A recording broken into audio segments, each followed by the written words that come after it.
नमस्कार दोस्तों, आज हम इस वीडियो में जानेंगे कि शनिदेव को सरसों का तेल क्यों चढ़ाया जाता है, क्या है उसके पीछे की पौराणिक कथा।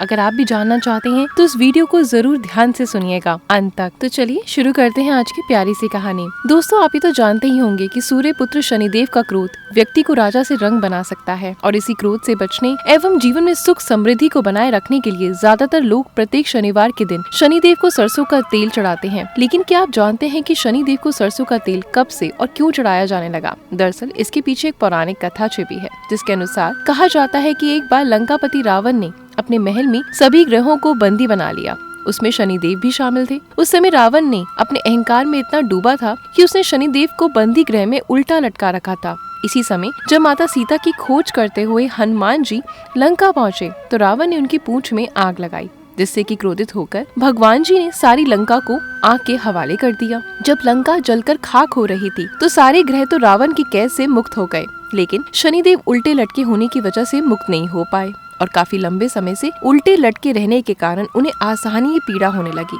उनका शरीर दर्द से तड़प रहा था। शनिदेव की ऐसी दयनीय हालत देखकर हनुमान जी को उन पर दया आ गई और तभी उन्होंने शनिदेव के पूरे शरीर पर सरसों के तेल की मालिश की, जिससे शनिदेव को दर्द में राहत मिली। इसी क्षण हनुमान जी पर अत्यधिक प्रसन्न होकर शनिदेव ने कहा, जो भी भक्त शनिदेव की पूजा करते समय उन्हें सरसों का तेल चढ़ाएगा, उसके जीवन की सारी समस्याएं दूर हो जाएंगी। दोस्तों, मान्यताओं के अनुसार तभी से शनिदेव को सरसों का तेल चढ़ाने की शुरुआत मानी गई। इसके अलावा सनातन धर्म में दूसरी पौराणिक कथा भी है, जिसमें बताया गया है कि शनिदेव को तेल क्यों और कब से चढ़ाया जाने लगा। एक बार शाम के समय हनुमान जी राम सेतु के समीप बैठकर अपने प्रभु श्री राम के ध्यान में लीन थे। उसी समय शनिदेव आकाश से समुद्र तट के किनारे पहुँचे। उस समय शनिदेव को अपनी शक्ति और पराक्रम पर बहुत अहंकार था। वो सोचते थे कि उनसे अधिक शक्तिशाली संपूर्ण धरती पर कोई नहीं।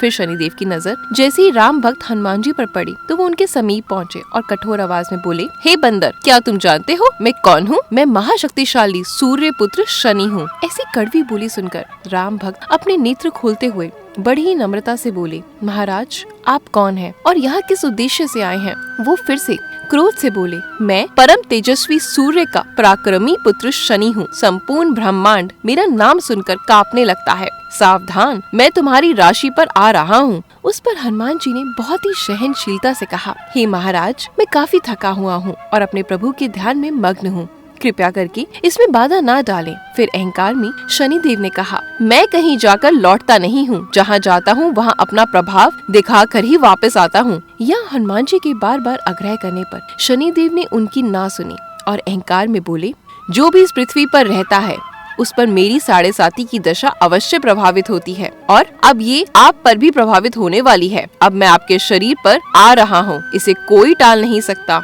उन्होंने फिर वैसे ही जवाब दिया, ठीक है, आपको आना है तो आप आ जाइए। पर उन्होंने कहा, अब आ तो जाएंगे लेकिन रहेंगे कहाँ? वो उत्तर देते हुए गर्व से बोले, मैं अपने 7.5 से शुरुआत के 2.5 वर्ष मनुष्य के सर पर बैठकर उसकी बुद्धि को विचलित करता हूँ और अगले 2.5 वर्ष मनुष्य के अंदर बैठकर उसके शरीर को स्वस्थ बनाता हूँ और अंतिम 2.5 वर्ष में मनुष्य के पैरों में रहकर उसके पथ से भटकाता हूँ। ये कहने के बाद अहंकारी देवता हनुमान जी के सिर पर जा बैठे, जिसके बाद उनके मस्तक में खुजली होने लगी और हनुमान जी ने अपनी गदा उठाकर जय श्री राम का नारा लगाते हुए तेजी से उस स्थान पर मारा। जैसे ही गदा शनिदेव को लगी वैसे ही वो बोले, ये तुम क्या कर रहे हो?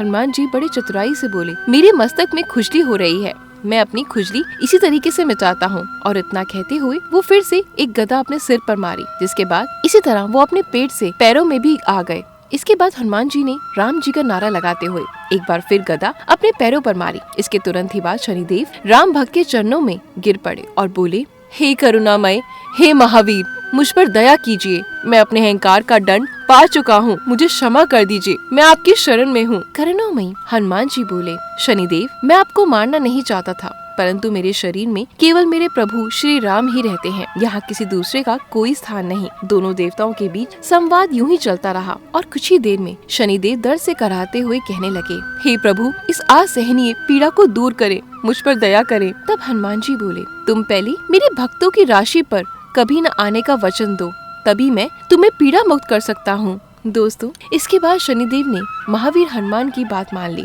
जिसके परिणाम स्वरूप शनिदेव को हनुमान जी से पीड़ा निवारण के लिए तेल प्राप्त हुआ और मान्यता के अनुसार तभी से शनिदेव को तेल चढ़ाया जाने लगा। साथ ही ये माना जाने लगा कि जो लोग हनुमान जी की उपासना करते हैं उन्हें शनिदेव कभी परेशान नहीं करते।